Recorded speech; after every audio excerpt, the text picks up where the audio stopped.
What is up, Heckling Fandom? We are back. It is that time of year again. We are doing our first mock draft. It is just Joe and I, and we're going to go ahead and get started. It's weekend episode. Weekend episode. It's time for garbage time.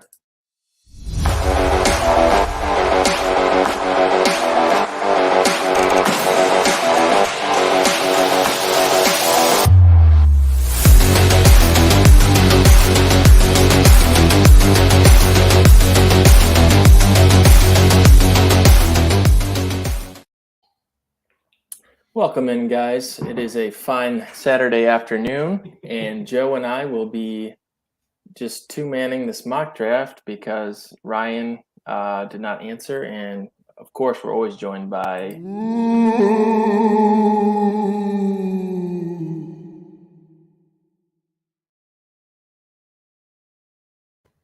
Ron Seymour. Because I forgot about the his face at the end. I was going to pop up and just Ron Gase was right in my face there. Oh, it's a great drop. Anyways, how you doing today, Joe? I'm doing great. You know, I'm still living through the PTSD of Miami Dolphins acquiring Tyreek Hill, and we'll get into that. Yeah. I'm still not thrilled about that, but hopefully our big fish is still out there. All right. Well, with you saying that, that's a nice segue into the news. Let's go ahead and hit the news.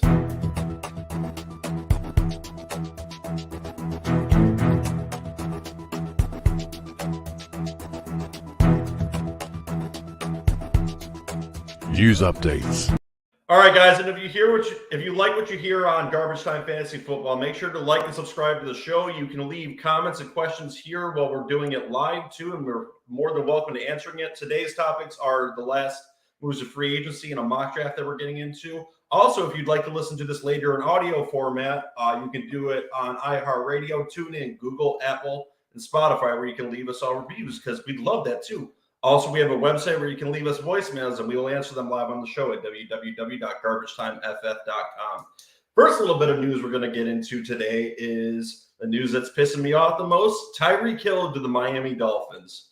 Now, this was a random Wednesday where, sitting at work, and then I get an alert on my phone that Tyreek Hill must be interested in leaving the Chiefs, which, I found a little bit surprising there. Obviously, they hit a hiccup with the money, I think, earlier in the week, and then the Chiefs allowed him to seek out a trade. So I instantly went into our fantasy football chat and was talking with the guys. I said, this is the move that Joe Douglas has been looking to make all freaking offseason. He pushed money off to the salary cap, specifically for this year for this kind of a move. And then Adam Schefter and Ian Rappaport were reporting that the Jets and the Dolphins were the two finalists for this. And at that point, I didn't feel very comfortable because he lives out of Miami. He said that he'd be willing to play there. There's no state income tax, and I kind of feel like we were going to get shafted. I was not confident at that point. I was still hopeful a little bit because I'm a fan. And then later on in the day, it was shown that there was two accepted trades, one involving the Jets. It was for the 35th, the 38th, and the 69th pick in the NFL draft. And the Dolphins this year instead ended up giving up a first, I believe a third, a sixth, and a fourth, and then another fourth and sixth next year. So it's a lot of compensation. But, it was just a simple fact that Tyreek Hill got to pick his team because the team wanted to do well by him. I don't know why a team would want to do well by someone that punches his pregnant girlfriend, but they did well by him and sent him to the Miami Dolphins. So now it's going to be two speedsters on the outside and Tua Tagovailoa who can't throw the ball downfield to them. What's your thoughts on this, JJ? Yeah, it just all escalated very quickly. The news kind of suddenly broke that the Chiefs and Tyreek couldn't come to a consensus on the deal, and then all of a sudden it was the Jets and Dolphins before I could even get the thought in my head that the I didn't even give you a chance to get that thought in your head. I'm like, oh, this is the move. I know the Jets are involved with it. Yeah, it just escalated. As far as the move in general, I think after the initial shock, a lot of people are questioning whether Tua, fantasy-wise, if Tua is going to be able to get the ball to Tyreek Hill effectively enough for him to have an impact. So, the jury's still out on Tua, in my opinion. Mm-hmm. Last year, he had like a 2-to-1 touchdown interception ratio, made some good plays, made some bad plays. but there's absolutely no excuses now. They've surrounded him with immense talent on the line. He's got weapons in the backfield and outside now. And Gesicki obviously is a top 10 tight end. So you're absolutely correct about that. There is no excuses for him. And I think they will quickly move on from him this year if he does not perform. I think this is excellent for Jalen Waddle's fantasy outlooks for this year. Some people might say that it would stifle him, take targets away from him. I don't think that's the case. I think that Tyreek Hill is going to get a lot of double coverage. He is the clear number one in this offense. He's a top 3 wide receiver in this league. And I think at least early on, people are going to look to cover him up, although I don't think Tua is going to be able to get the ball downfield to him. And then maybe they'll go to Waddle later on in the season. But I think this is really beneficial to him. And you can see Waddle getting a lot of catches this year. And that's not just because I'm biased. He's on my dynasty team. And Mark Yasko is coming in here with a question for the Heckling Fandom, an old member of the Heckling Fandom. I have the second pick in Dynasty Superflex League, so he's obviously starting one up here. I expect Allen to go number 1. Should I go for Mahomes or Herbert? My gut would tell me go with Herbert. I like that Mike Williams is there. I like that Keenan Allen is there. I like that they have Palmer there. They have a lot of weapons. He's young. They seem to want to keep that nucleus together. So I like their defense too, and I think they'll get the ball back to Herbert a lot too. Mahomes seems to be losing weapons right now. They did bring in some, and he can elevate his game. So we'll see what JJ has to tell you here, but I would go with Herbert personally. I just don't. I don't know how you don't pick Mahomes. It's just, I think he's the most talented quarterback in the league. He lost Hill, which hurts, but he still has Kelsey, and they brought in a bunch of kind of mid-level receivers. So that could be a good thing or a bad thing. It depends how they adjust. But if it's me, I would probably take Mahomes over Herbert. Now, here's another question I had for you, too. How are the Miami Dolphins going to use Tyreek Hill, do you think? What is the philosophy and formula going to be for Tyreek Hill in this offense? And how's it going to look for fantasy football?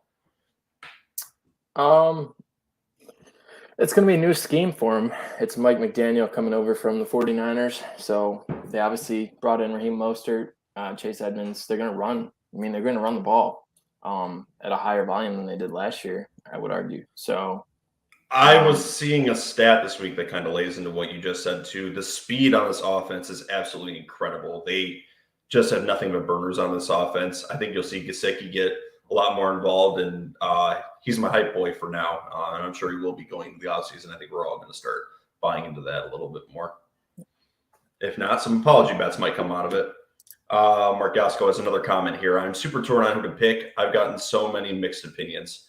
So actually a good idea here, and I think we're going to do this if JJ's cool with it. On the Twitter account, we may put your question up in a poll and see what the Heckling Fandom has to say about it. Maybe that'll help you with your decision. We'll see who the top quarterback of the number 2 pick for you should be here. Yeah, I'll put a poll on our Twitter page. If you're not following us, right under my stupid face is our Twitter, garbage_time FF. So follow us, vote, and poll. In looking at it, Joe, I may have to change my opinion on this. Really?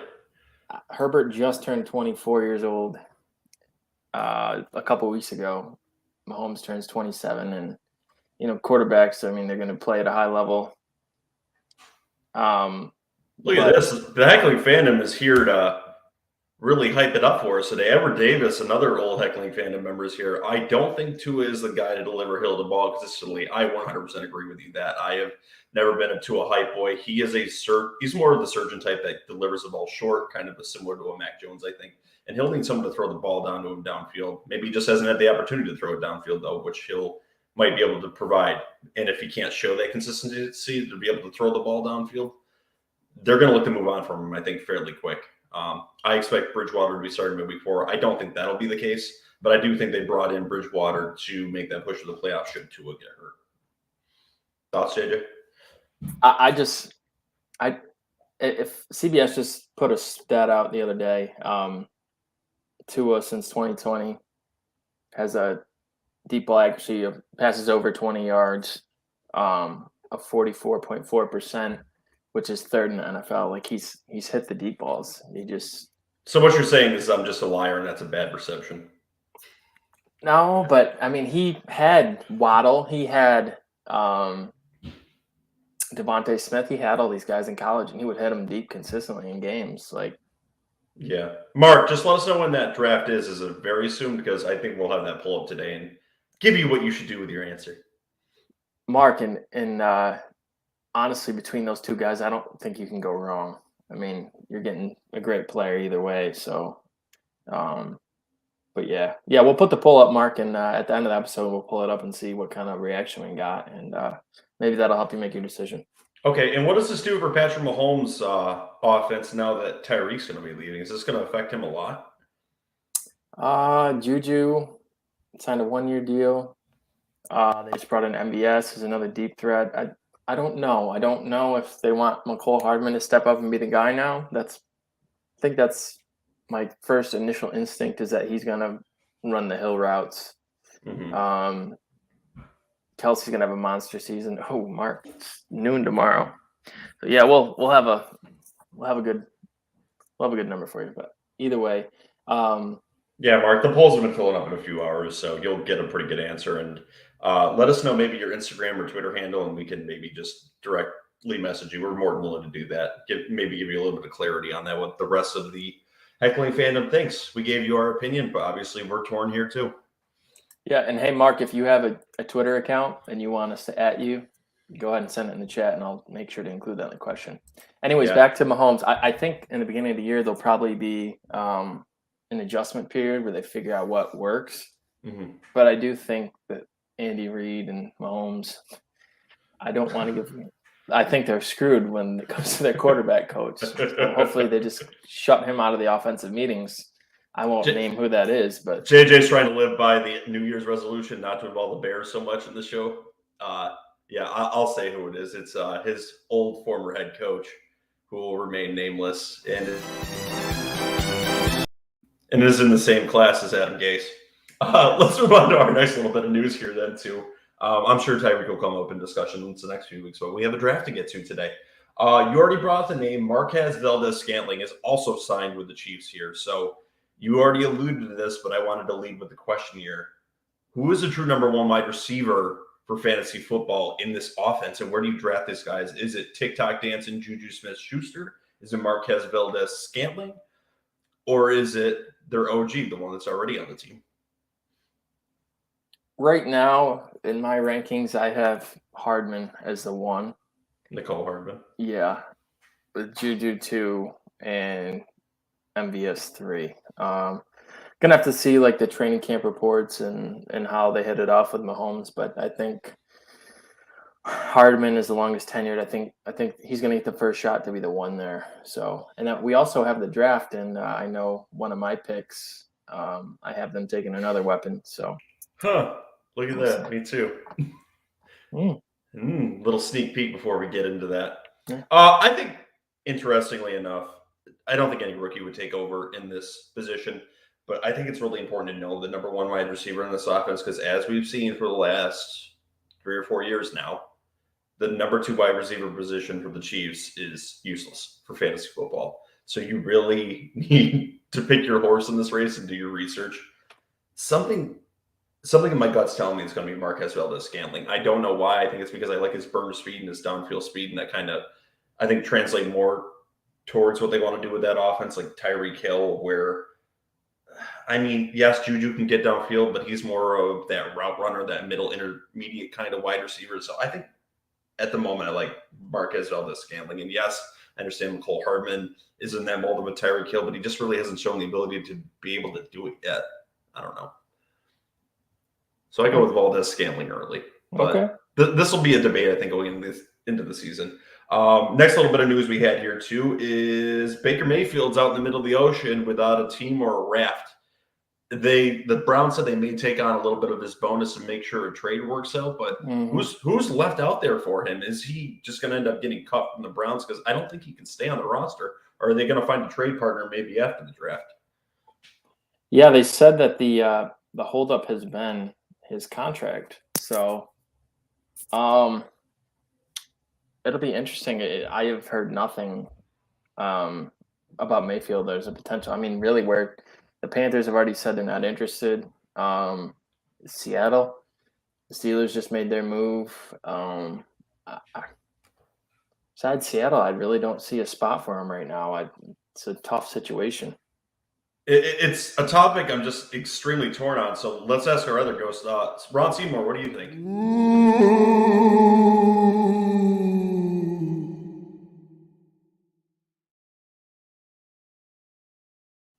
Thank you for that, Ron. Very, very intuitive as always. And lastly, I was very busy yesterday. Didn't get to really hear about this Tom Brady rumor that was going out in the Twitter sphere. Lay it out to me. What happened? Brady to the Dolphins? This was such a strange rumor. Is there anything to this? Like right after Brady retired in that time frame, there was rumors connecting Brady to Miami before. And then it all kind of went away, and then he came back, and all the Bucs players started re-signing back in Tampa. But yesterday, there was a report from, was it WEEI, I believe, that said Brady inevitably is in works to get traded out of Tampa Bay. And everyone is speculating it's Miami. That a comment on there said someone had an alleged quote from Tyreek Hill that said he's going to get Tom Brady to Miami. So... How douchey would that have been for him to go, listen, I'm going to come out of retirement just before free agency for the Bucs, help them get some of the players that they want back just because I'm back here, and then leave them high and dry. Like, how much of a douchebag move would that be? It's dirty, and then you think about like Ryan Jensen, he probably would have got a decent chunk of money in free agency. That's some mercenary work right there. He came back 3 years, 30 million, or 30 or 33, but he could have got a decent number in the open market. He was a hot commodity. So, yeah. I mean, it messes over his former teammates if that's the case. All right. And I don't really have any other news that I want to get into. Is there anything else you wanted to cover before we get into this draft? Not really. Just the Deshaun Watson stuff. He got traded and introduced as the Browns quarterback. So it'll be interesting to see how that all plays out with the investigations around the league. But he maintained his innocence, and we'll see. I've seen some insiders saying he might end up going on the commissioner's exempt list too. I don't think anyone knows what's going to happen with this. I mean, he's made staunch denials. He hasn't been indicted from 2 counties now. I'm not saying witch hunt here. There may be something to this here, but it's such a weird case all around. 21 accusations is insane. Then you wonder if there's piling on. You wonder if he did all this. It just seems like the Browns are just walking into a burning house here, and they are just willing to do it because they think he can bring him to the promised land. It reminds me so much of the Michael Vick situation when the dog stuff came out years and years ago, and Atlanta didn't know what to do right away. They kind of stayed quiet about it, and then eventually they got burned. Yep. I don't know. He looks to be closer to getting into the clear, but there's still the civil suits out there, and a big suspension is coming. Maybe the Browns just anticipate they're going to throw this year out and see what happens, but I don't know. Ballsy for picking him up, that's for sure. Well, we will see. It's going to be one of the biggest storylines in this offseason. So we will obviously, as stuff comes out, we will have our opinions on it. Yeah, let's do some rookie stuff. Yeah, let's get into the draft here, and appreciate this drop that Joe created. It's a shout out to one of the greatest Bears players of all time. Cannot play with him. Cannot win with him. Cannot coach with him. Can't do it. I want winners. You going to give me a winner, JJ? Oh, I'm going to pick a bunch of winners today. Unfortunately, my team isn't involved. Yeah, unfortunate. All right. Let's share the screen. We are going old school here. We're going to go with a straight up spreadsheet. Excel spreadsheet. Almost I don't know why I have these other 2 columns here, but you're getting ready for that sabotage mock draft. I think we already gave dates out for that too, didn't we? We probably did. I don't know.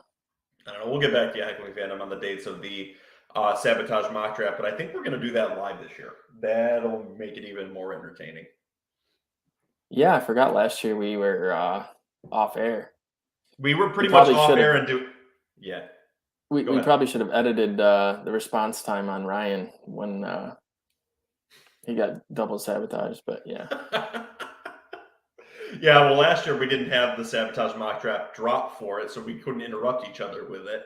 And it was off air because we were just a podcast that you could listen to, and now we're on YouTube. So it's going to be a lot more fun seeing these reactions in live time. Agreed. All right, so let's get into this mock draft because it's that time of the year, guys, and obviously your rookie dynasty drafts are going to be coming up too. So you need to know some of these players, but unfortunately there's going to be a lot of defense in this. But we're okay with that too. We like defensive players too. Yeah, it's a fantasy football podcast, but we're obviously huge NFL fans, so we'll go through these. We don't spend as much time on the defensive guys. We'll just quickly touch over why the team needs them, and then we'll get when the offensive guys go. Obviously, we'll have a little more analysis. So yeah. All right, Joe. So obviously up on the screen. Let's go ahead and get started. Jaguars hold the first pick because they suck. Every year. Every year. This seems to be the consensus guy to go number 1 overall. I have him taking Aiden Hutchinson to pair with Josh Allen on the defensive line. So seems like a slam dunk pick to me. Who do you have? So number 1 overall right now, this is right now, and preface, this may change because there's rumors floating out there. Aiden Hutchinson to the Jags, defensive end out of Oregon, although there is rumors that they are interested in Walker, Michigan, which I do like, and I hope because that means that 2 other defensive ends would fall that I really like. So I've got Aiden Hutchinson going to the Jags. All right. 1 for 1. Agree on something. All right. So do you want to go here? You want to lead off on the second pick? We'll alternate. Sure. I'll lead off here. So as I have been alluding to for well over a month now, everyone in this draft says quarterbacks don't go high. This is not a good quarterback class. And then, just like when there's every bad quarterback draft class, allegedly, they go to pro days, they do the combine, and teams start falling in love with them, and then they start moving their way up the board. That is not going to be any different with the Detroit Lions, who have Jared Goff playing from quarterback. So for number 2 overall, I have the Detroit Lions picking Malik Willis out of Liberty. Nice and early, pushing more defensive ends down the draft board. I don't think is going to be very valuable in the first year of fantasy football. I think he's a little bit of a project, has nice tools, but he can sit there behind Jared Goff for a year and then hopefully have some more experience for his second year of his career.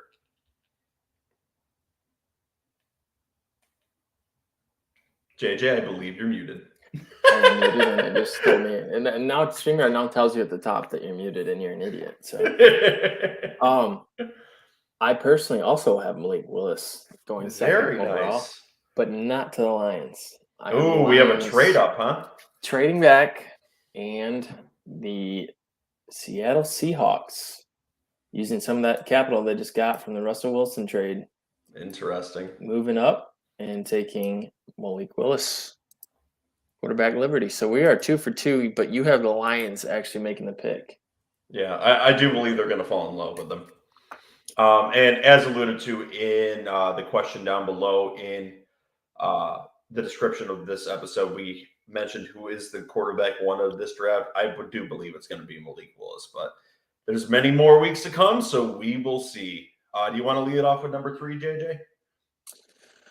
Yeah, number 3, I have the Texans taking Trevon Walker, defensive end out of Georgia, 6'7", long arms, one of the best pass rushing prospects this year. The Texans named Lovie Smith head coach. He runs the famous Tampa 2 defense, 4-3, and the premise of the defense is not allowing big plays and having your front 4 get pressure on the quarterback without blitzing. So I think Lovey, the defensive coach, I think they're going to commit to Davis Mills this year, and he is going to be the quarterback. So he's going to build up that defense back in Houston and take the SEC stud here, Trevon Walker. I like that pick. And when you go on to many forecasting websites for NFL drafts, when the Texans are listed, they don't even list positions for them. They just say they need everything. So when you need everything on a team, you typically want to build around someone you perceive as talented. General Davis Mills, their quarterback right now. So I've got the Texans going with a tackle here. The one who I think is the best one in the NFL draft right now and the most athletic, Akeem Ekwonu out of North Carolina State. I think he's a good fit here for the Texans. I could very much see them going with the pick that you have here, either a Hutchinson or a Trayvon Walker. It's really a coin toss with them. This is the wild card, I think, of the draft. This was Atlanta from last year. That's what the Texans are this year. So I had them taking Akeem Ekwonu here at number 3. And he's muted again, folks. He's done it for a second time. I was chewing and I was talking to myself. I'm just going to shut the camera. If you're just listening to the Heckling Fandom, I'm eating a peanut butter and jelly sandwich. It's 12:30 here. A man's got to eat. He's trying not to eat in your guys' ears. All right. So you got Akeem Ekwonu. I do. Not only that, he's going to immensely help out the running game here, I think, too. Are you okay? All right.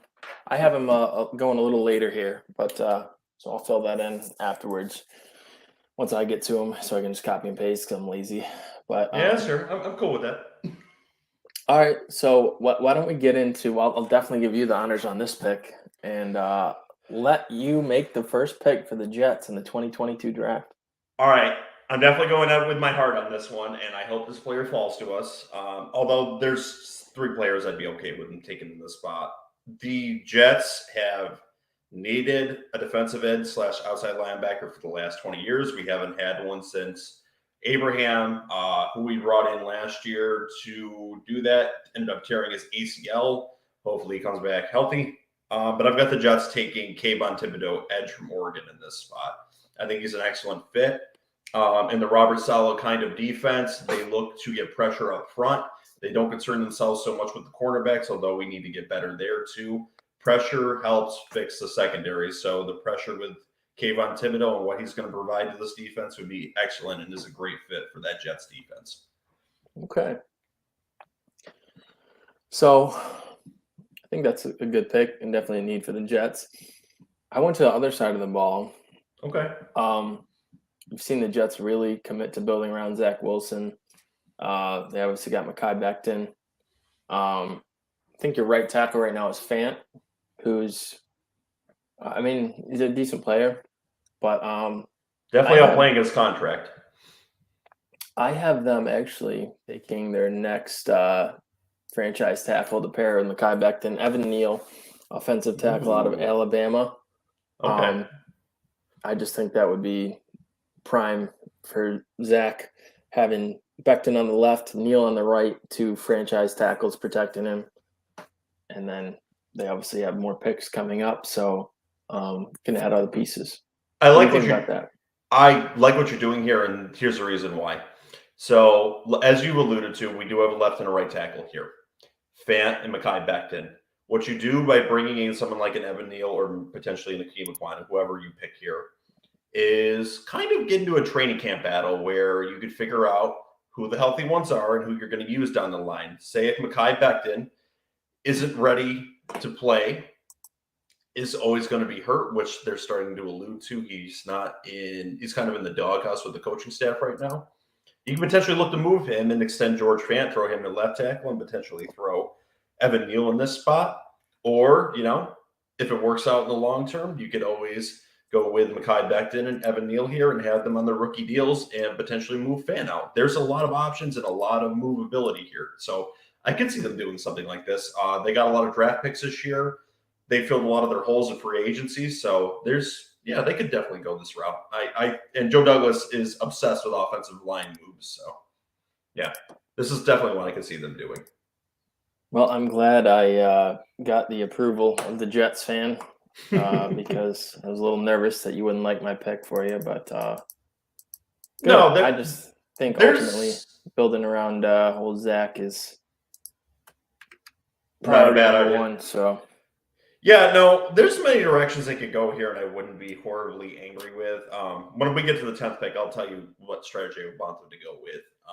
but I think they ultimately will do, paying attention to the team. But I think I'll move into number 5 now, right? Yeah, you can take it. Who's rounds Giants going to snag? I think the Giants are going to snag Evan Neal here. They could use offensive line help. They could use a lot of help everywhere. They are kind of strapped for salary cap space right now. They really need to find out if Daniel Jones is their guy, or if not, Tyrod Taylor is going to take that job this year. That is absolutely disgusting to say. But that team may very well be picking number 1 overall next year. But if you're not, you don't know when you're going to be high again this year, although Browns GMs always seem to be high. So when you're this high, take a talented player at a premium position. Evan Neal from Alabama going to the Giants here at 5. I like it. Makes sense. The Giants obviously have a new GM. It's Joe Shane. Came from the Bills, and he watched the Bills build the team the right way through the draft. They did very well in the draft, so he got to see Brandon Beane make a lot of great picks, and I think he is kind of starting over there. There's a couple pieces, but yeah, why not start with a great offensive tackle to move forward? So you get a nice blue chip player for your blue team, Ron. Yeah. You think the ghost of Ron Seymour likes that move? I don't know what the ghost of Ron Seymour likes anymore. It's been a while. So what move do you have them doing? Yeah, it's up on the screen now, but I have them taking Thibodeau from Oregon. Other side of the ball, you think about those Giants teams that were so successful in the past. You had Strahan, O.C. Umenyiora, Justin Tuck. They always had the good defensive ends. So they got a couple. Kyle Hamilton at 2. He's the best player in the draft by a pretty good margin, in my opinion. That's funny you said that, Edward. We'll see who I have the Lions taking, but I think you're gonna be happy with who I have. But yeah, Edward, we did this with Jamal Adams as the resident Jets fan, and I don't want to pay a safety that much money. I understand he's a blue chip player, but you go and draft premium positions at the high point. But a lot of these teams are stupid, so I can see them doing that. But I would not want him that high. I understand he's kind of a jack of all trades and is great at doing many things, but I am still salty from the Jamal Adams experience. Well, Hamilton isn't just a linebacker playing safety, so I think he could be better than Jamal Adams. But I think he is too. A lot of scouts and analysts have him as a number 2 overall prospect in the draft. So. All right. With that, I think we're going to go on to you with the Panthers, correct? Yes, the Panthers. I have this as a surprise pick. The Panthers said yesterday that it seemed Darnold is the favorite to start the season for the Panthers, and they've been flirting with Cam Newton in free agency again to come back. So sounds like the head coach wants to get fired. They missed out in the Watson sweepstakes. It's just been a tough offseason for them. So I have them reaching here a little bit and actually trying to address the quarterback position. I have them taking Matt Corral, quarterback Ole Miss, and I have him going for Kenny Pickett. Wow. I think he does have talent, and if you surround him with the right pieces, he can be successful. He's a great athlete, so we'll see what Carolina does. I think this would be a mistake, but this is just what I think they're going to do. I think it would be a mistake to reach at quarterback at 6 this year. But it doesn't mean that that's not what they're going to do. When next year there are some high-end quarterbacks in the draft, like Bryce Young. So, but I just think this is what they're going to try and do, and bring in Matt Corral to compete with Sam Darnold. Training camp. Sounds like they're going to have a rookie leading the team by the end of training camp. Yeah. So, the Panthers need a lot of things. They definitely could go a different direction, but that's why I've got them going a different direction. Unfortunately, the Panthers are going to flirt with these two awful quarterbacks when the smart move would be go trade for Jimmy G, but they're not going to go do that because they've already invested a ton of money and capital into that position. They don't want to keep throwing it down the well. I think they would rather the GM, I think, would rather just suck this year and draft another quarterback next year, and he doesn't really care about the head coach to this point. So he may end up just letting these two guys carry him to the first or second overall pick. But I've got the Panthers going with a tackle here, Charles Cross out of Mississippi State. They don't want their own version of the butt humble down there in Carolina. They definitely need some offensive linemen too. So I'm going to have the Panthers selecting Charles Cross. I mean, they are stacked at the running back position. They've got some good wide receivers there. So they're working with some good things, but they definitely need some stuff. They could go with a corner too. But I believe Charles Cross is a good fit here too. And like I said, you can never go wrong picking a tackle this high. So Charles Cross and the Panthers. Okay, I like it. I thought corner too, but they just they obviously drafted J.C. Horn in the top 10 last year, and then they just signed Dante Jackson to a contract extension, so that just moved me away. So, yeah, I think line is definitely a need for them. I think their left tackle is the only solid starting lineman they have. So you're probably right. They probably will go a line here and try and tackle Darnold next year for the number 1 overall pick. Poor Panthers fans. Yeah. I can't believe we got a second and a 4th round pick for that, and the Colts got a 3rd round pick for Matt Ryan. It's sad state of affairs for veteran quarterbacks getting traded, I guess. Yeah. All right. So we're down to the Giants now, correct? Do you want me to lead off or do you want to go? You can go ahead and do the Giants. This should be the Bears pick, but this is Justin Fields' pick, so I'm not complaining. All right. Well, the Bears are delivering a safety to the Giants. The Giants are taking another blue chip player here. They're drafting Kyle Hamilton, safety from Notre Dame. Listen, jack of all trades. And with this, the Giants get 2 blue chip players, Evan Neal and Kyle Hamilton, to help improve that team. So offense and defense, that secondary could use some work. He definitely helps out in all levels of the defense. So why not go and get Kyle Hamilton for your defense? And Ron just jumped out of his chair.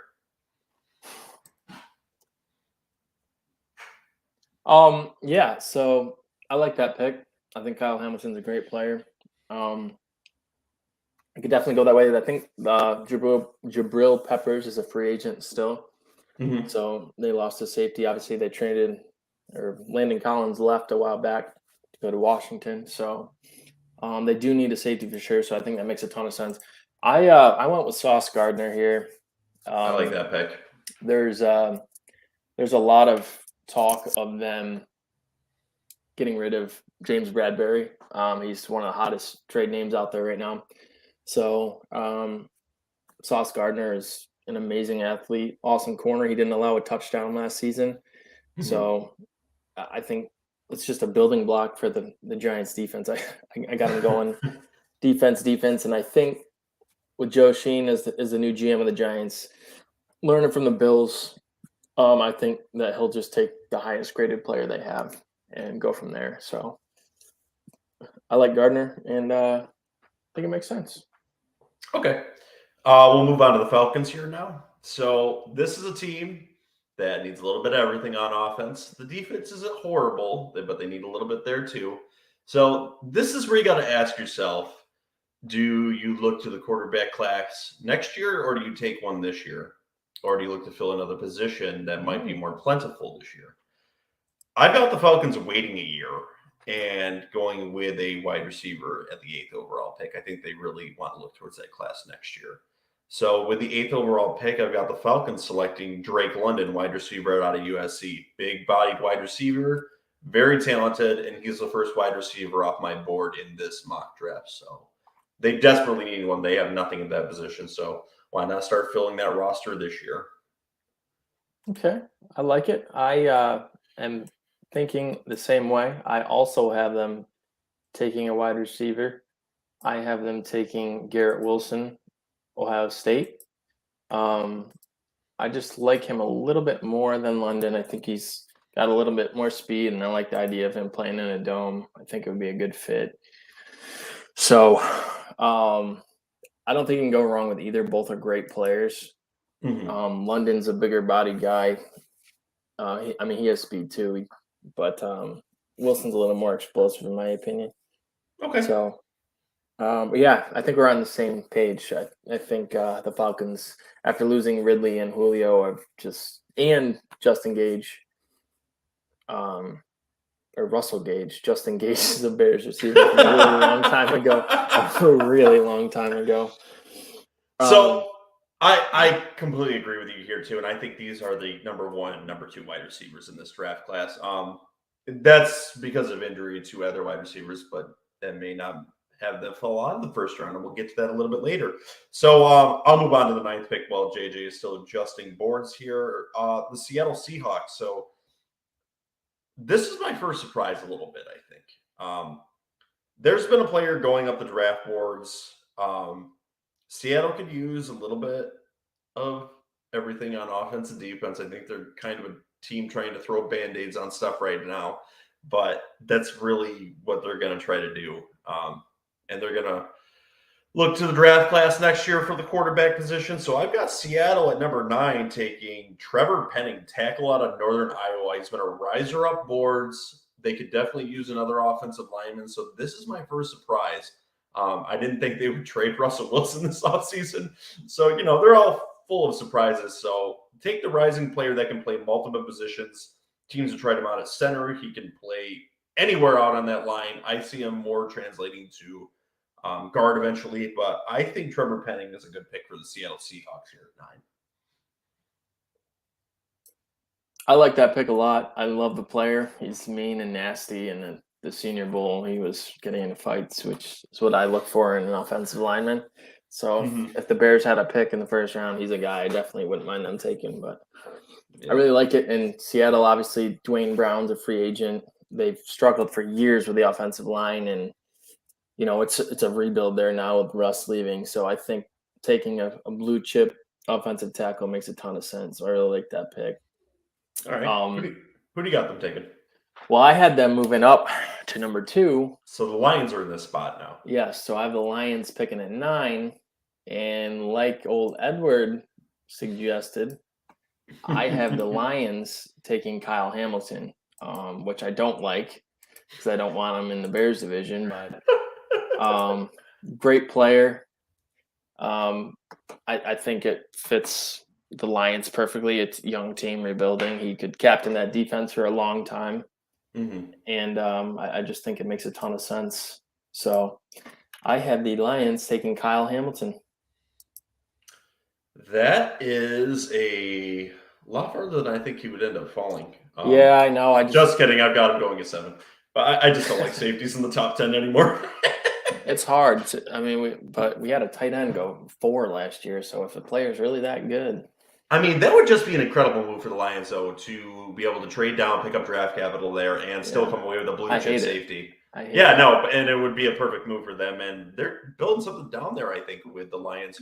Edward is now in here to comment. If the Lions get Hamilton plus an extra pick, that would be spectacular. So spread the news around the Twitter sphere for us there, Edward. We have declared the Lions are going to be competent in the draft this year. And with that, I think we're ready for the 10th pick, which is my team, right? Yes. All right. So I told you I wanted them to go defense, number 4, with specifically getting pass rush. And number 10, they're staring down the barrel of needing a number 1 wide receiver. So this is an obvious move. But everything that you have seen this offseason is them looking at speed wide receivers. So early in the offseason, people were looking at the Jets taking Treylon Burks, which is more of a Deebo Samuel kind of build. But I think they're going to look for more of a balanced speedster. So I've got them going with Garrett Wilson out of Ohio State here. So it's going to be Wilson throwing to Wilson in this mock draft. And I think that's an excellent fit for the Jets. Him and Elijah Moore on the other side. Fantastic.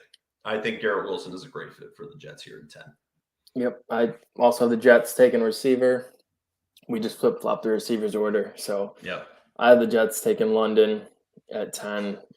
Big body guy on the outside. They got Elijah Moore to tear it up underneath. Obviously, Corey Davis on the other side, outside.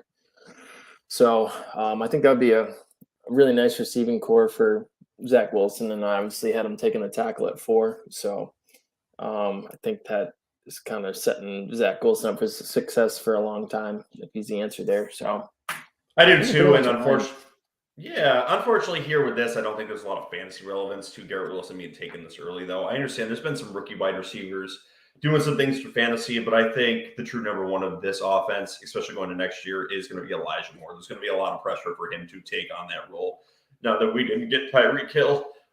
So, yeah, I think Elijah Moore is going to be the one to prosper fantasy-wise for this team. You may see someone like whoever falls into the spot for the Jets, I think will be a wide receiver prospering later on in the year. Okay. All right. Number 11, I believe, is the Washington Commanders. I guess I'll take the lead on this one. I have them just going to offensive line. They lost Brandon Scherf to free agency. Sorry, I just hate that name. The Commanders? Yeah. Yeah, it's an interesting selection. It's not the one I would have chosen, but it is what it is. It's like we got the Cleveland Guardians in baseball now, which sounds kind of awkward to me, but anyways, yeah, I have Washington going O-line. Past few drafts, they really hammered defense. They took Wow, you have them fall and fall. They 11. They took Jamin Davis last year. That's one of the ones I got right in our mock last year. Linebacker, and then obviously they took Chase Young the year before, and they just loaded up on defense. I think they get back to building the offensive lineup. Receivers, they got De'Ami Brown, who they got last year, and obviously Terry McLaurin, like Cam Sims. So I think they're going to go tackle here. I like that pick, I think the Commanders would jump up and down to Hakeem McQuine, who fell to 11 with this pick.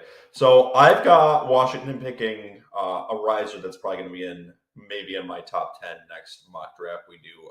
Trayvon Walker, edge from Georgia. He's a beast. You watch film on him. He wasn't really talked about early in this draft process, but he just looks like a mauler. And I'm starting to fall in love with him more and more.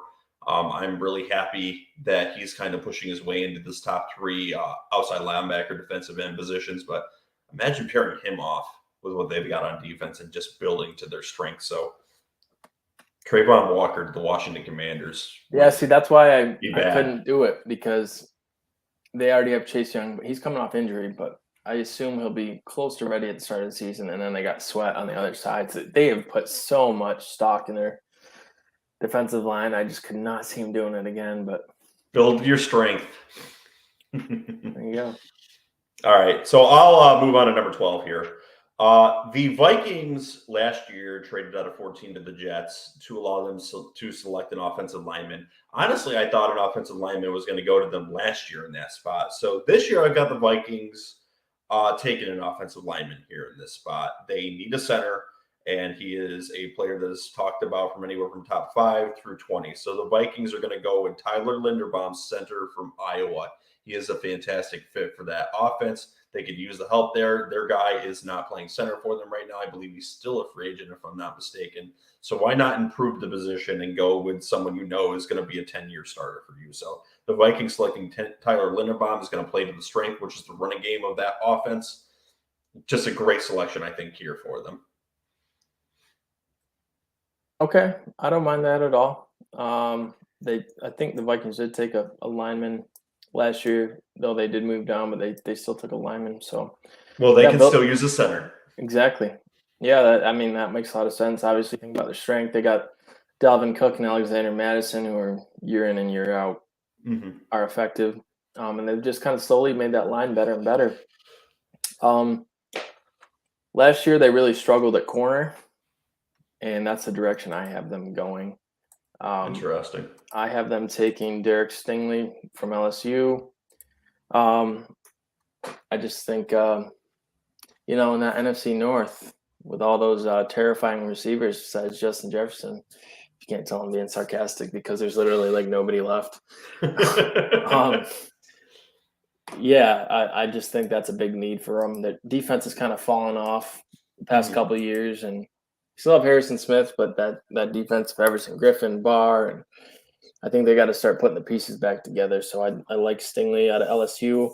And obviously the Vikings have had pretty good success with players from LSU that they took in the first round. The wide receiver that they have. And like you just said, they brought in Smith, too, to help get some pressure on that defense, too, which is going to help them out. So bringing in a corner would be smart for them. So I'll do the Texans, too, okay? Yeah. So with the 13th overall pick, the Texans need absolutely everything again here, too. My top corner falls to them here based on this draft. So I've got the Texans at number 13 taking Ahmad Gardner. Ahmad Gardner is a player that could go anywhere from 2 all the way down here to 13. I could see him end up playing for Detroit, maybe 4. The Jets could be interesting too. But him falling down here, the Texans would run up to the podium to go and grab him. So Ahmad Gardner, 13th overall to the Texans, who now have Akeem Ekwonu and their number 1 corner from Cincinnati.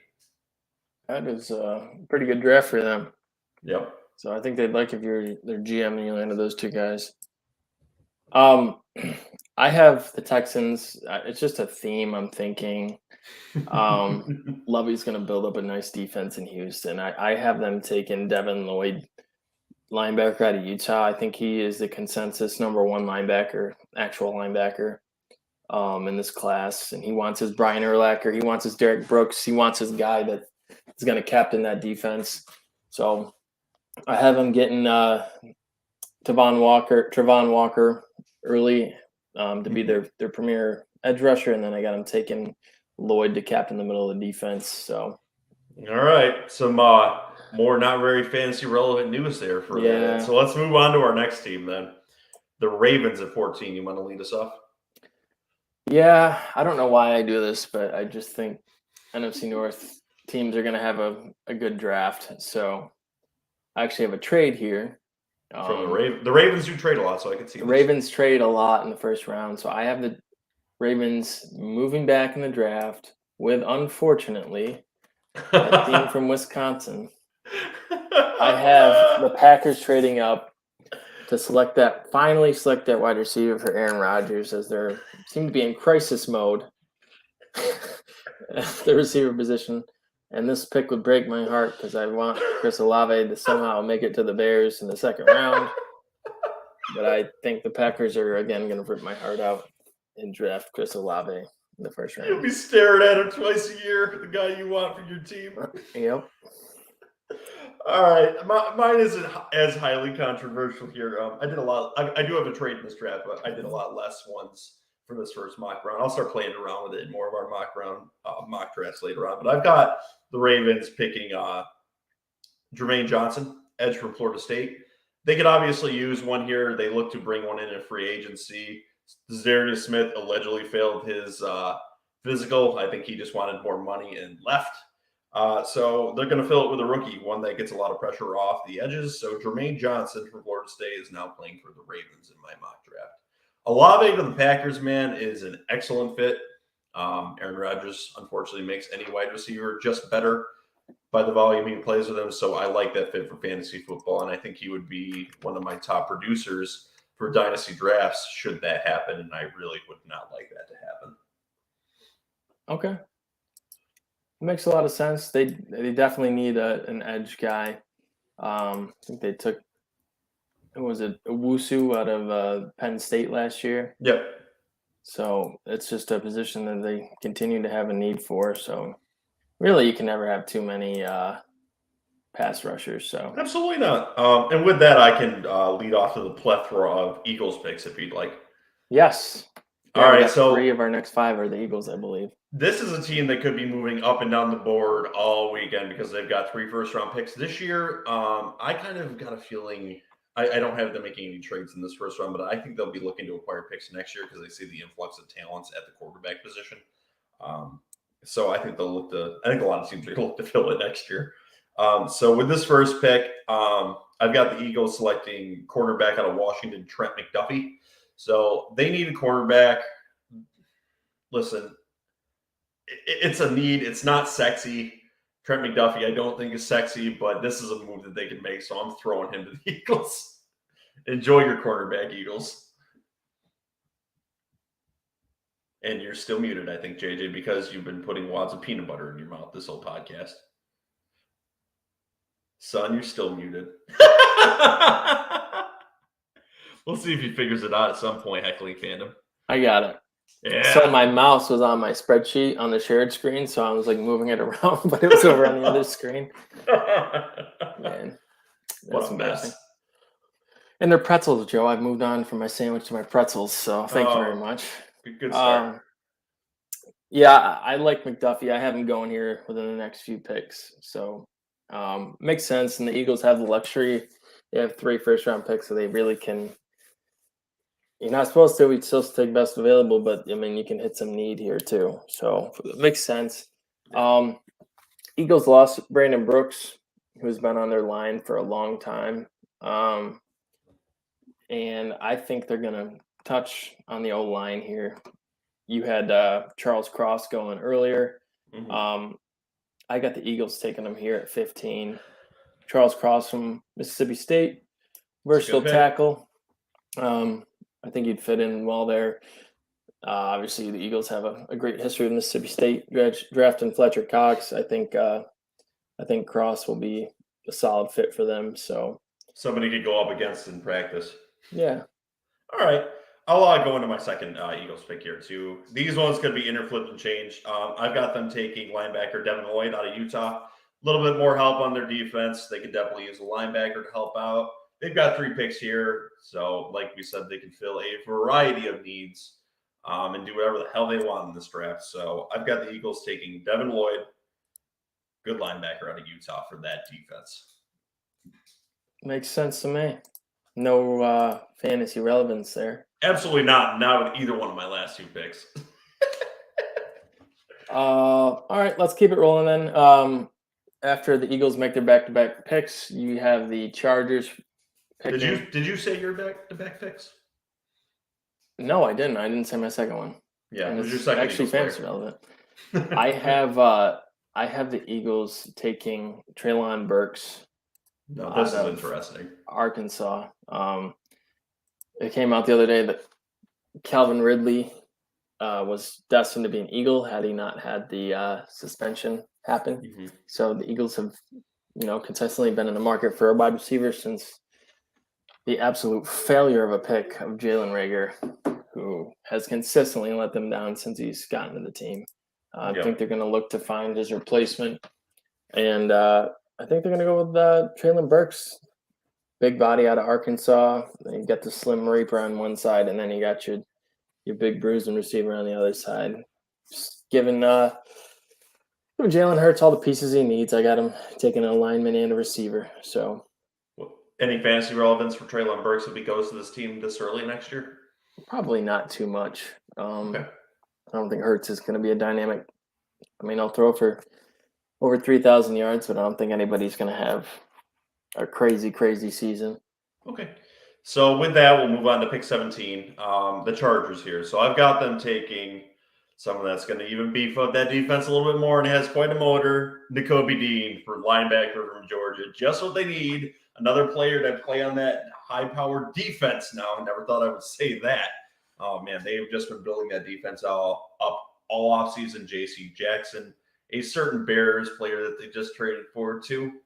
So why not throw Nakobe Dean at the linebacker position to the Chargers and really get after the Chiefs? I like it. They just lost Kazir White, who signed with the Eagles. He played a lot of linebacker from last year, so that definitely makes a lot of sense. They've invested so much in the defense this offseason. I think they may take the best lineman available, and I talked up Trevor Penning before. When you had him go earlier, I think putting him on the right side with Rashawn Slater on the left side is would potentially be the best combo of tackles in the league, and would obviously pretty nasty. Protect Justin Herbert for a long time. I think it makes a lot of sense. So I have them going line here. Okay. I like that. And it would definitely help out the running game too in that high-powered offense. So there is some fantasy relevance here for Trevor Penning going to the Chargers, which is just making their offense even better because it is going to be a very fantasy-friendly offense for next year. So with that, we will move on to pick 19, the Eagles' third first-round pick. Is it 18? Is it 18? No, the Saints. I'm sorry. The Saints are the next one. I'm like, they're not relevant. We don't need to worry about them. So with the 18th overall pick in my draft, another non-fantasy relevant player is being taken here. Jordan Davis, defensive interior player out of Georgia. And I want to specify he's an interior player.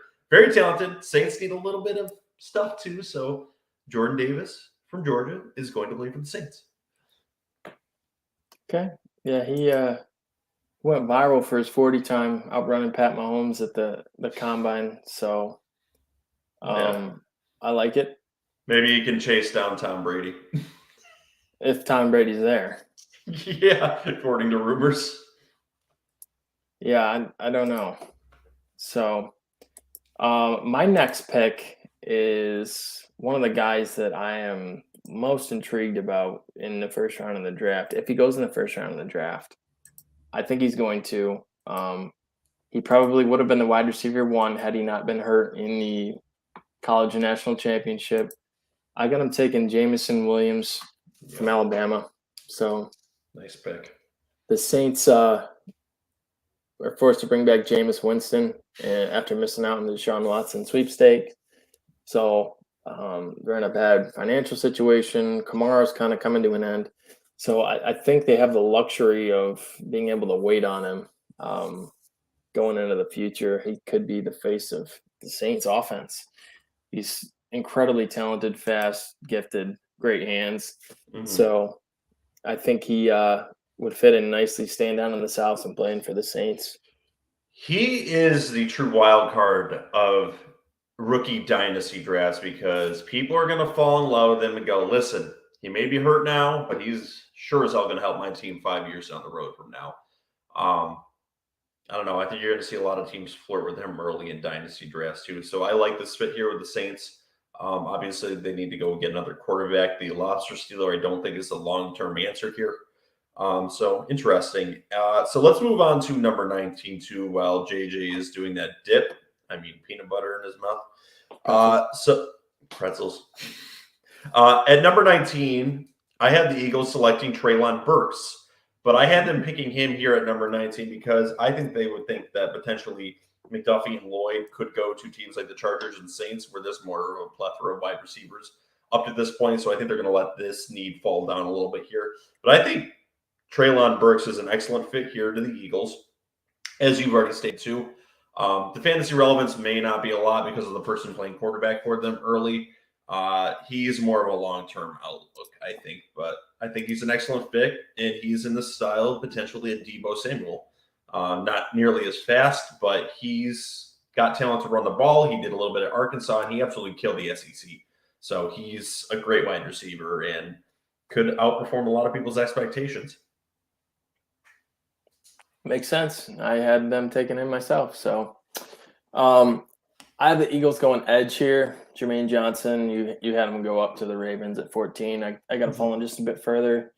I think he had 11.5 sacks in 2021. Was a very productive player. So they did invest in an edge rusher in free agency, but you can never have too many. And I think he's graded out pretty high across the league. So I think it makes a lot of sense for the Eagles to, get those two pieces on offense and then add one of the best defensive players left on the board. So I obviously could see them going secondary here too, but I got Johnson going at 19.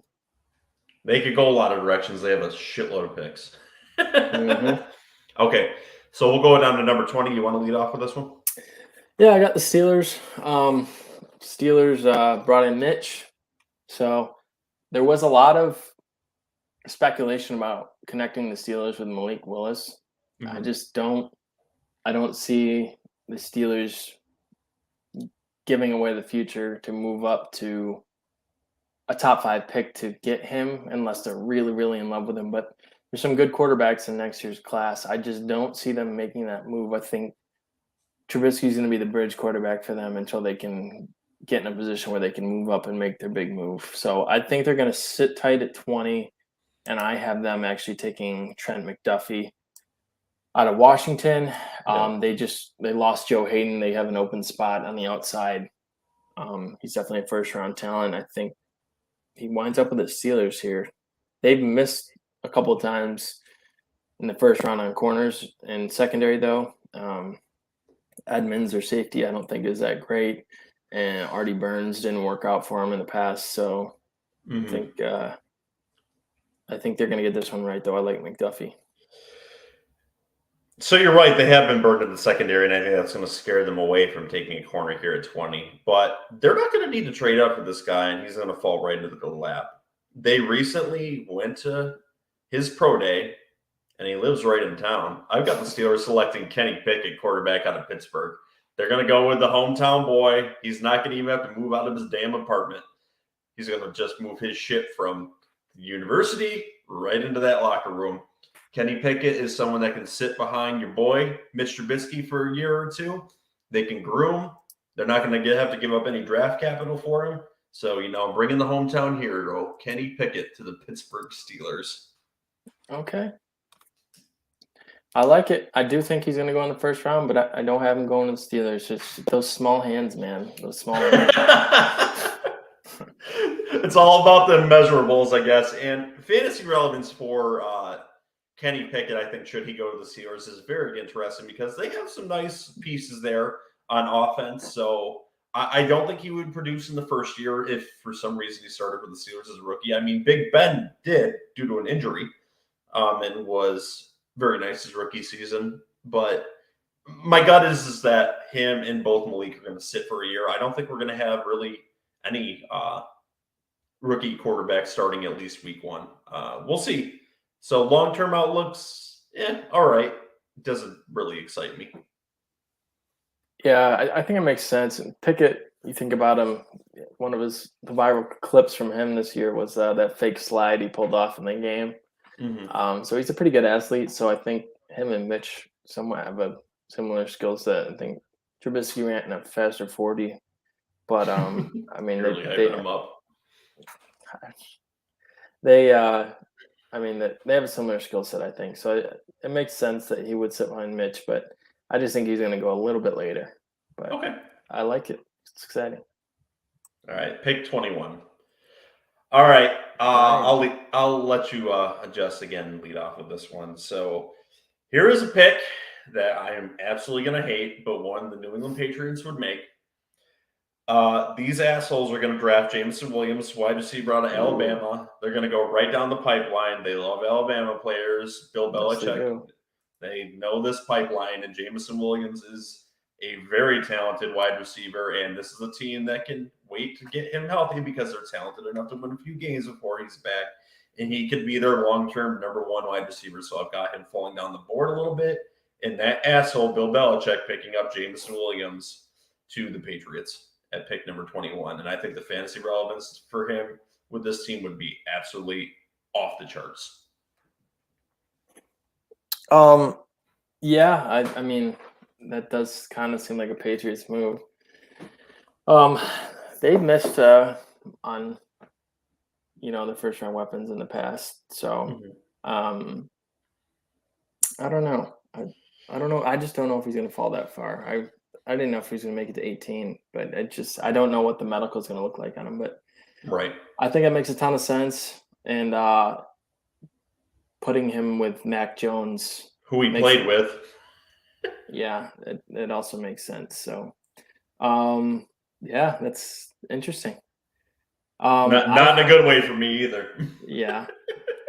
I got them going the Greek George Karlaftis. I'm sure I butchered that, but defensive end Purdue, Kyle Vanoy was released. I think they need some edge help. They got Matt Judon. I think this guy could go on the other side and, get old Billy B's defense back in sync. And, he wants to run the ball and play good defense. So I got them going defense here. That they're a wild card too. They could go absolutely any position. So unfortunately, yeah, you never know with them. They're always the hardest one to mock for because they take somebody that you just would not expect. Someone from a D2 school. Yeah. All right. You had this pick traded from the Packers, correct? Yes. So I'll let you lead off with this, and then I'll give the Packers pick at 22. Yep, I had the Ravens. They moved back. I have them taking Tyler Linderbaum from Iowa. You had him go earlier. He is he's consensusly a center. So I think he is a great fit for the Ravens.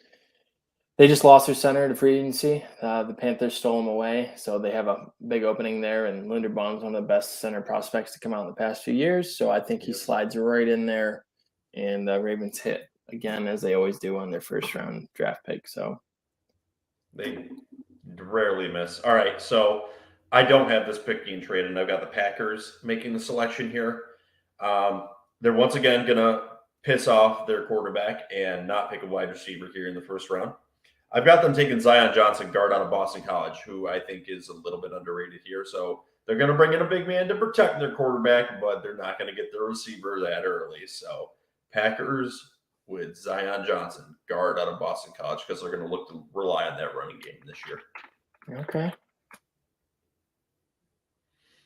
And I'll give JJ another second to fill that in too. Apparently your dog has an opinion on that. Yeah, my parents took my son to lunch, and he is back. So I could have a toddler come storming in here at any time. Very nice. Okay. So I will go with the next pick and get this moving then. All right. So with the next pick in my draft, I've got the Cardinals selecting Derek Stingley Jr., who I think will fall in this draft due to the injuries. I think he's going to scare the shit out of teams. The Cardinals have done this in the past. They've taken corners very high up, and I think they would love if Derek Stingley Jr. from LSU fell to their lap. Kind of reminiscent of something else they did in the past. So Derek Stingley falling to the Cardinals here at 23. I like it. Who did you have the Packers taking? Zion Johnson. Okay. So we are on to your 23rd pick. I'm just gonna. Yeah, I also have the Cardinals going secondary, but I had Stingley go earlier to the Vikings. So I have the Cardinals taking Andrew Booth, cornerback out of Clemson. It's just kind of been a position of weakness for them since we got Budda Baker back there, but their corners have been suspect since Patrick Peterson kind of fell off and then left ultimately. So I have Andrew Booth going at 23. All right, that is another good corner, and I can see why we both agree on needing a corner because they desperately do need one. All right, let's go to them boys. 24th pick. I've got the Cowboys selecting an offensive lineman, Bernard Rahman out of Central Michigan. They desperately need one. They moved on from Lyle Collins. So let's bring in Bernard Rahman out of Central Michigan going to play for them boys. This is a fantasy relevant, important pick because they've got a halfway decent offense, 2 good running backs here. So, yeah, beef up that line and help out the running game. I like it.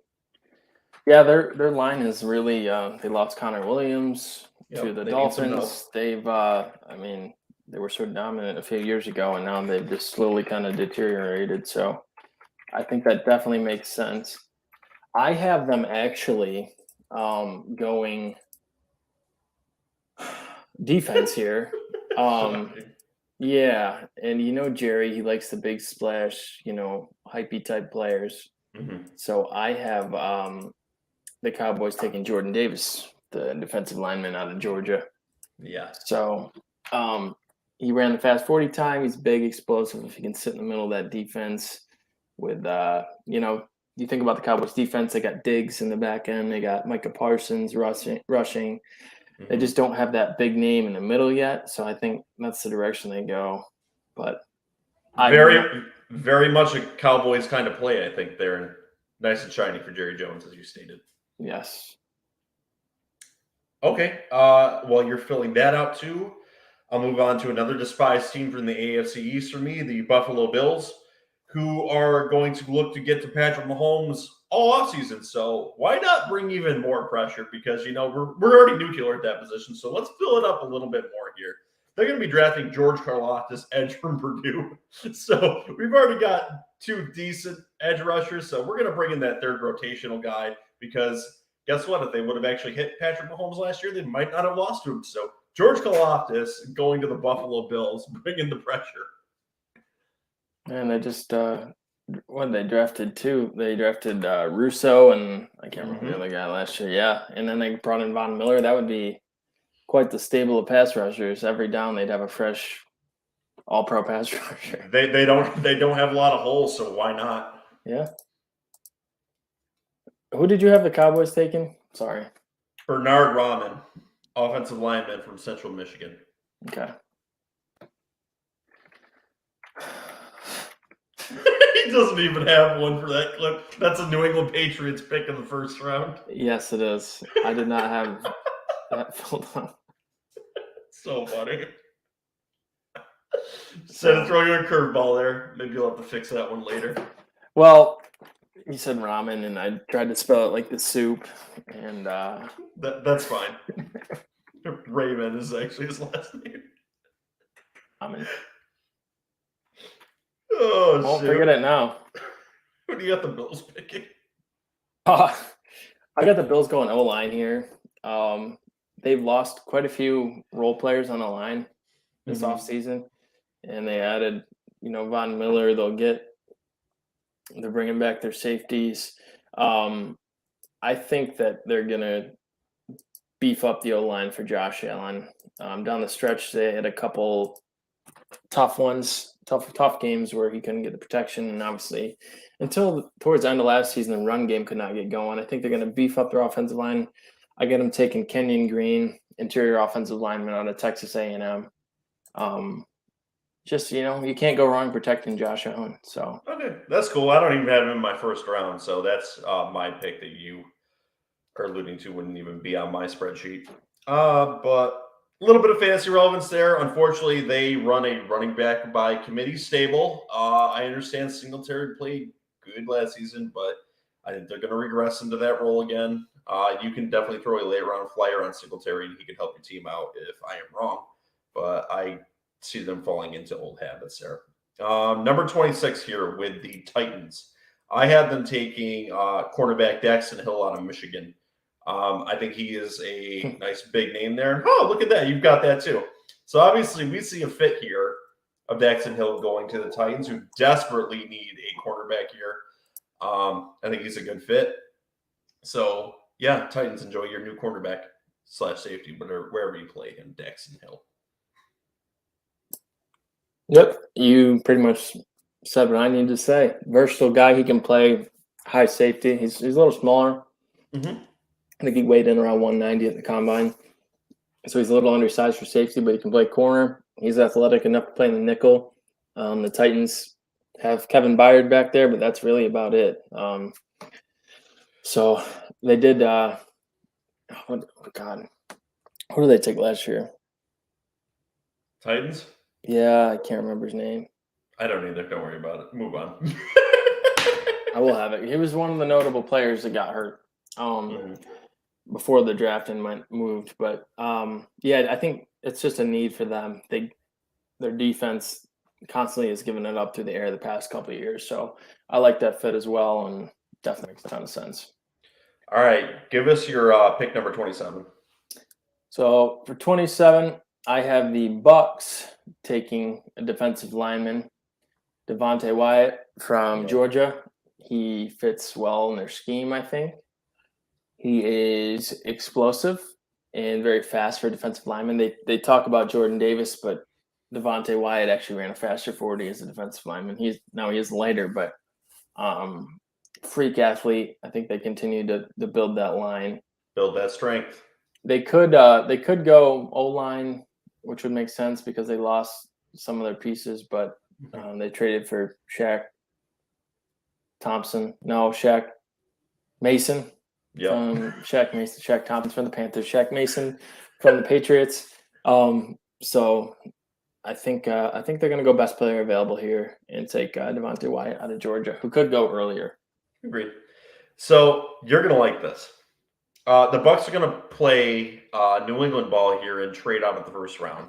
Oh boy! With a team that happens to have 2 second-round picks. So the Chicago Bears have moved up into the first round of my draft, And the nightmare that you thought was going to be ensued with Chris Olave going to the Packers is not going to happen. He's going to join his teammate and quarterback of the Chicago Bears, Chris Olave, to the Bears at pick number 27. I would absolutely love that. I don't even think you'd care about the rest of the draft if this ended up happening. No, we can just shut the podcast down. And I think there would be a lot of fantasy relevance here because I think you could instantly plug him in. He's got familiarity with him. The chemistry's there. You barely have to practice with the guy. You played with him for years. So Chris Olave would be a great fit for him. And you desperately need another wide receiver. I agree. I just worry the Bears don't. And I think they will take one with one of their first 2 picks. I just they already had such little draft capital. I can't see them ditching both those picks. But I would absolutely love it, and I think it makes a ton of sense. Okay. So you would jump up and down and joy. All right, so let's get over your mass excitement here and move on to the Packers. Yeah, Packers, one of the big losses was Zadarius Smith, who went to the Vikings. So I have them going edge here. I know that they have Rashawn Gary. I don't think he's a premier pass rusher. Mm-hmm. David Ajabu, he has not played football that long, but he can get to the passer. If he was better at defending the run, he'd be going much higher in the draft. But I have him going to the Packers here, kind of trying to replenish the defense after losing Zadarius Smith. And I had them going receiver earlier. So, okay. This injury just happened to Ajabo during his pro day, and I think he's going to fall out of the first round because of it. I think it's going to scare teams off. Yeah. So I've got the Packers going a completely different direction, and I said you're escaping one nightmare with Chris Olave not being picked by them, but I'm throwing you in another nightmare. The Packers are going to pick up Jahan Dotson from Penn State, wide receiver, who is in the mold of a Tyreek Hill going to Aaron Rodgers. I think he's underrated in this draft. I think he's going to be picked either here or early second round, and some teams are going to get a steal. So Jahan Dotson to the Packers at 28. And if he ends up going here at the spot, I see him being highly fantasy relevant next year. With that being said, I'm just going to quickly swap on down to 29, where I have Jahan Dotson going. To the Chiefs? Yep, I got him going to the Chiefs. Obviously, they lost Tyreek Hill, and they added Juju, but he's only signed for a year. MVS is 3 years, but, I mean, is he really the guy that you're going to – I don't know yet. He's got a lot to prove for sure. So I have them kind of starting to rebuild their weapons, and I have him taking Jahan Dotson. One piece of news we didn't touch on in the beginning, I forgot to mention this. Ronald Jones signed with the Chiefs today. So irrelevant as hell. Yeah, they're going to let Darrell Williams go, and I think the timeshare will be Ronald Jones and CEH. So probably. Yep, just different look Chiefs. But yep, I got Dotson going to the Chiefs. Again, very fantasy relevant if he goes to either one of these teams. That's scary as shit too. I don't think I would. I don't know which team I'd rather him less go to be honest. It's just, I'm sure you'd rather not go to the Packers, but yeah, he's going to be one of those back end of the first round, second round wide receivers that is just going to surprise the hell out of a lot of people, I think. So with the 29th pick, I've got the Chiefs selecting Boye Mafe, defensive line out of Minnesota. He's a speed rusher, and they could use this. This is the kind of player that defense would look for. I think he fills a need for them in an excellent position, someone that can help chase down Josh Allen or push that hole a little bit from it. So Boye Mafe, defensive line out of Minnesota, to the Chiefs here at 29. Did you remember if they did end up cutting Frank Clark, or did they? I believe he's still on that roster, if I'm not mistaken. I don't know. He might not be. You might have to look that up. I think he's still on the roster. Okay. I think so too. I knew that they were talking about cutting him. So, it makes a lot of sense adding to the defense. Mm-hmm. All right. Who do you have for their second pick for the Chiefs? They're probably going to see. I thought they would trade one of these, and I brainstormed who would move up, and I thought about the Bears, but it would depend who's there. But they already have the most picks in this draft. I think they have 12 selections, so I have them sitting tight. And add to the defense, well, I got Nakobe Dean going here, That's a good linebacker out pick. of Georgia. I think you slide right in as a starter on their defense. Mm-hmm. And just improve him. I mean, he's a great athlete. He's one of the the new type of linebackers that are lighter and faster. So I think he'd fit well in the Chiefs defense.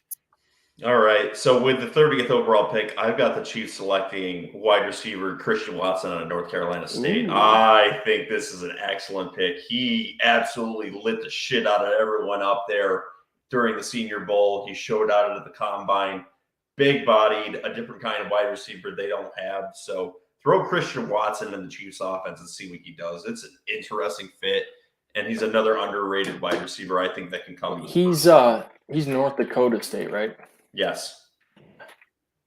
Yeah, I like Watson a lot too. He looks pretty crisp running those routes. So I would not mind if he fell into the second round, pick 39 for sure.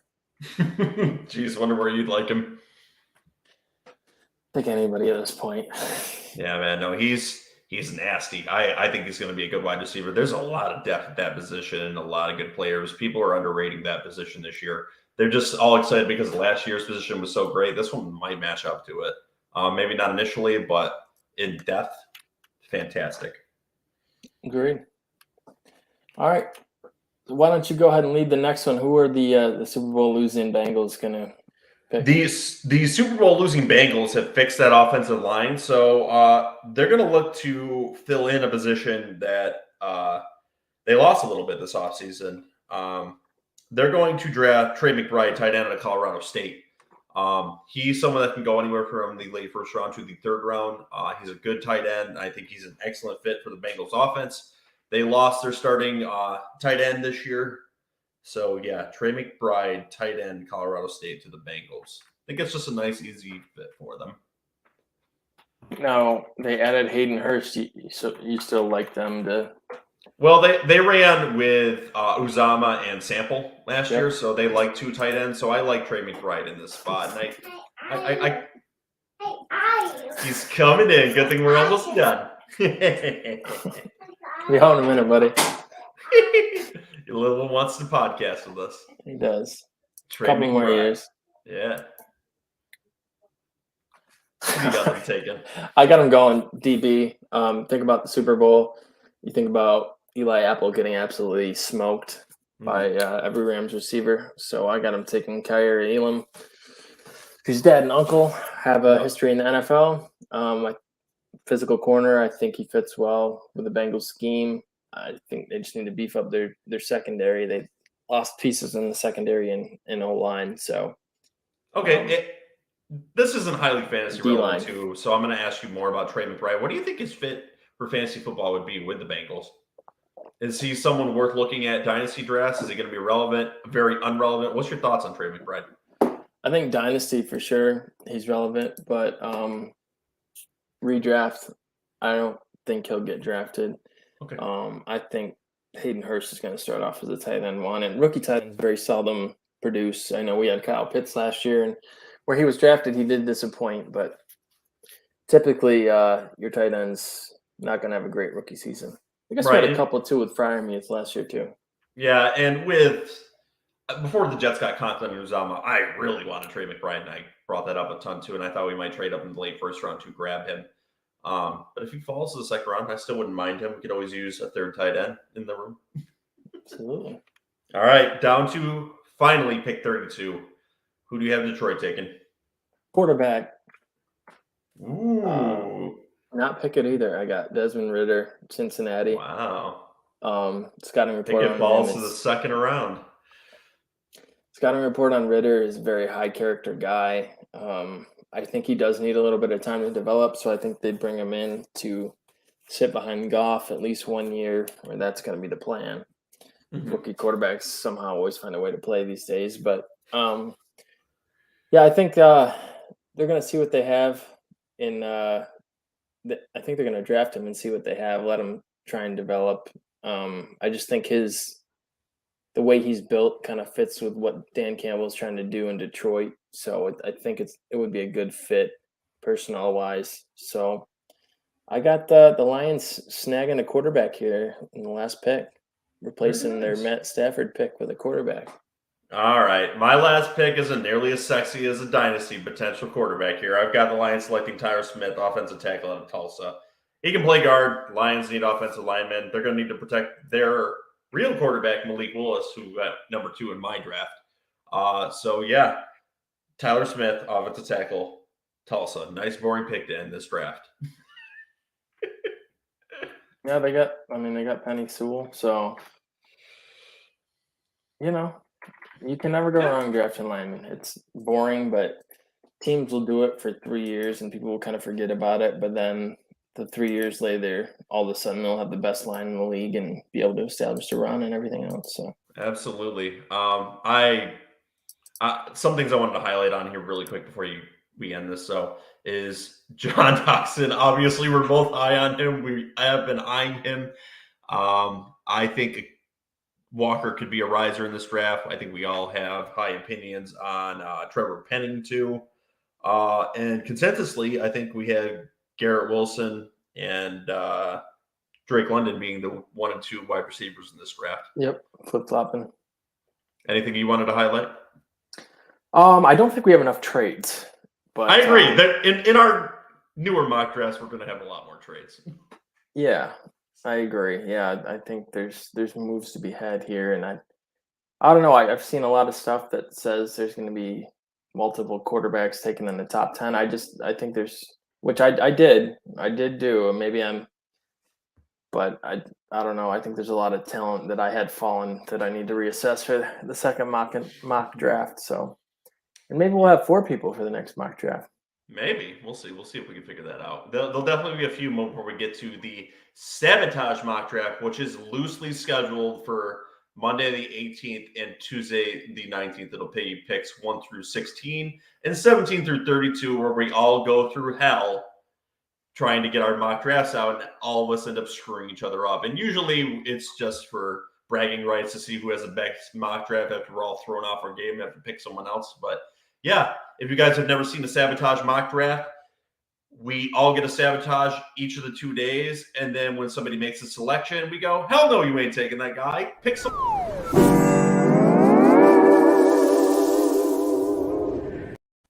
And we rudely interrupt you with that drop and you pick another player. So enjoy our pain on that day. Come and watch it. It is always entertaining. And it is like a holiday around here on Garbage Time Fantasy Football.